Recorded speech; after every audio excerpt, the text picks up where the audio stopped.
Hi, my name is Gabe Arnold. I'm the founder and CEO of Business Marketing Engine.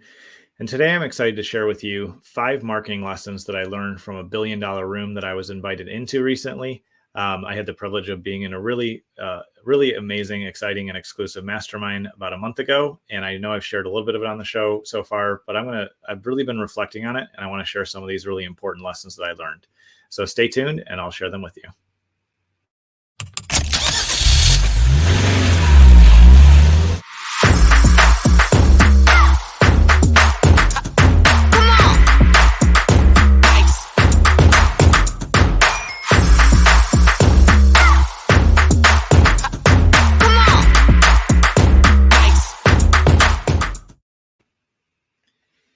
So recently I was invited to a mastermind, just one of their events. I'm not in the full mastermind yet, probably will be in the future, but I was in a room with about 40 people and we shared a lot about who we are and what we're up to. And, I know a lot of them and I also looked up some of what they were up to, and combined in the room, I would, easily estimate that combined annual revenue was over $1 billion a year from everybody that was there.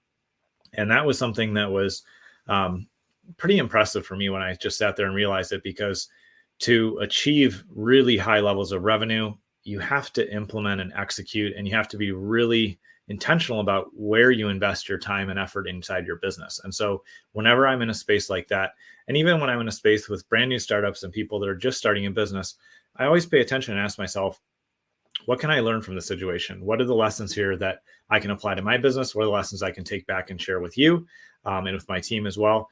And so I kind of just broke down 5 of the marketing lessons that I learned that I wanted to share with you.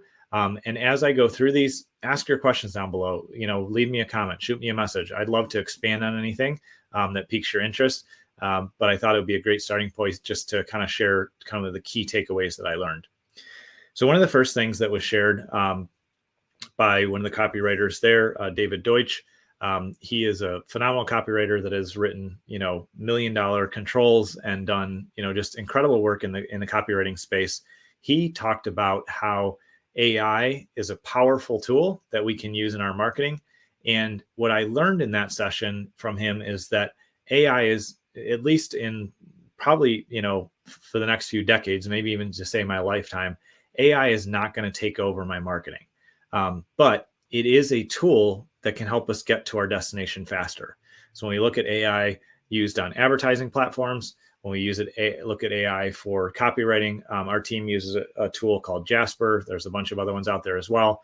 I'm now using an app on my phone called Wonder, which is a pretty interesting image AI tool. All of these tools that are coming into the market, they're not going to take away our work, but they are going to give us the ability to produce better work faster, which can make us a lot more competitive. So when you hear about AI in your space, or you hear about AI that you may be able to use for marketing, just remind yourself that it's a great opportunity to use a new tool, to learn that new tool that will help you speed up the delivery of the results that you're going to put out there. So it's like having an assistant sitting next to you that can take a little bit of workload off for you, but then you'll be in the position to actually refine things and deliver a great result, a great product, or great marketing. The second thing that I learned inside that room was from Todd Brown, and he is a phenomenal marketer. I've learned a ton from him over the years, but I got to actually hear him speak there in person. And one of the things that he highlighted that I've heard before, but it didn't really stick like it did this time, because it really resonated and helped me understand the next steps that we're going to take as a company, and also how we're helping our clients to do the same thing, is that your prospects, when they're considering you over the competition, they want a trusted system and they want a unique mechanism that's going to deliver the results that they want. And so I'm going to be actually sharing a training relatively soon about creating powerful offers. If you want to learn about how to create an offer that's going to help your prospects buy faster from you and at a higher price, please just comment down below. I'll make sure that you hear about the training that's upcoming on this front. But when we think about creating an offer, we want to make sure that we put an offer in front of our audience, in front of our prospects, that shows them, here's exactly how you can quickly get to the goal, the destination, the route that you want to get to, the result that you want to get to. And I can help you do this with this unique process, or this unique mechanism. In today's world, there are so many competitors, direct and indirect, some people that do exactly what you do and other people that do something similar that kind of covers some of the needs of your prospects.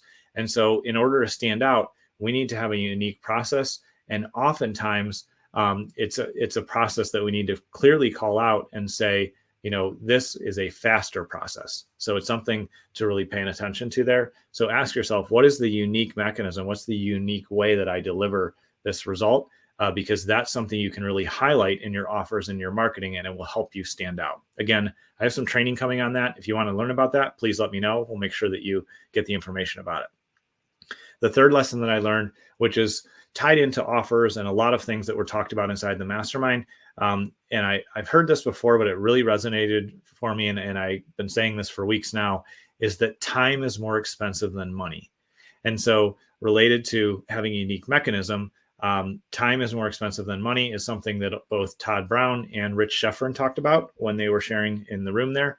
And it reminds us and reminds me that money is something we can replace, and everybody understands that at some level, but we can never replace time. And so when we're making an offer, when we're marketing to folks, we want to say, not only can we give you this great result, we have a unique process, a unique mechanism that's going to get us there, but we're going to be able to give you that first win and give you that initial result and that initial momentum very quickly. And it's not going to take you, months or years or forever to implement this, but we can get you that first one and that first step forward very quickly.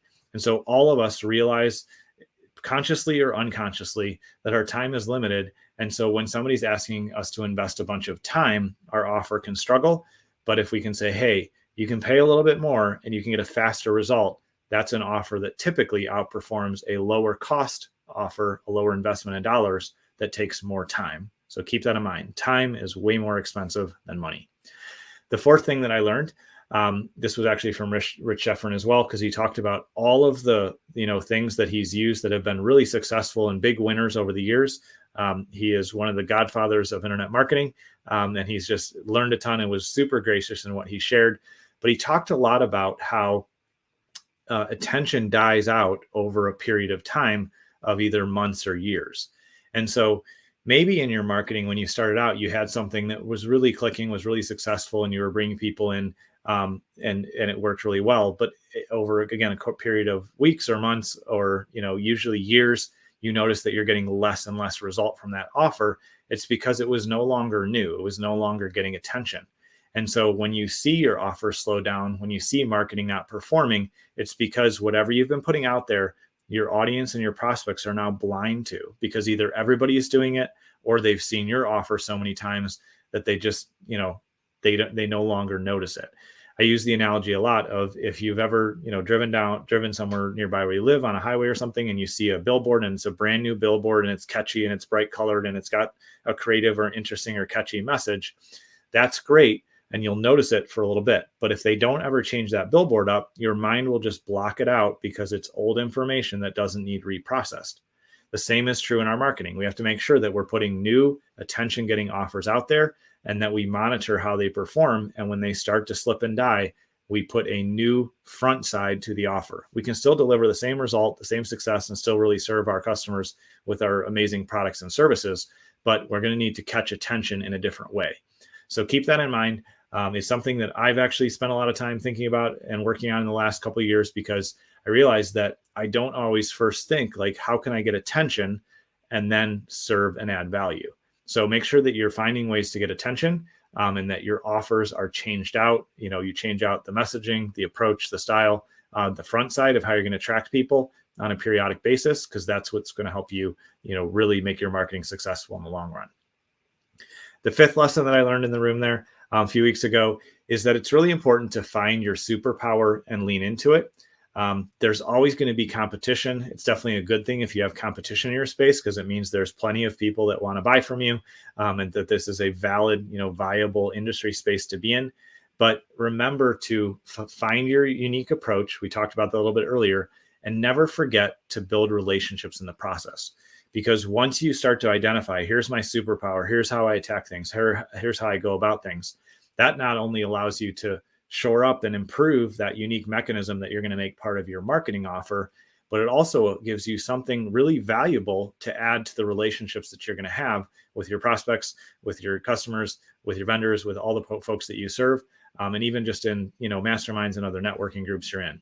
So lean into who you are and start to understand, here's my superpower. Here's what I can really add to the relationship, and invest in those relationships, because that will lead to people trusting you more, wanting to invest with you to reach their goals with your support. And it's also going to lead to more folks referring you, because they're going to say, man, they are so good at this one thing, or they just take this really unique approach and they get amazing results. And so by continuing to identify those and then just level up how you, improve your skills and improve what you're already good at even more, those are the things that are going to help you move forward. And so those are the lessons that I learned while I was in that $1 billion room. It was a privilege to be there, and I want to make sure I shared some of the knowledge that I have with you. If you need any help with any of this, please reach out. I'd love to see kind of what stood out to you from these 5 different lessons of what you feel like you should apply in your business. So feel free to comment down below. And don't forget, I am going to be doing a training on creating powerful offers relatively soon here. So if you want to hear about that, make sure you comment or shoot me a message. I'll make sure you're on that list. I appreciate you taking time to tune in today, and I look forward to seeing you on tomorrow's show.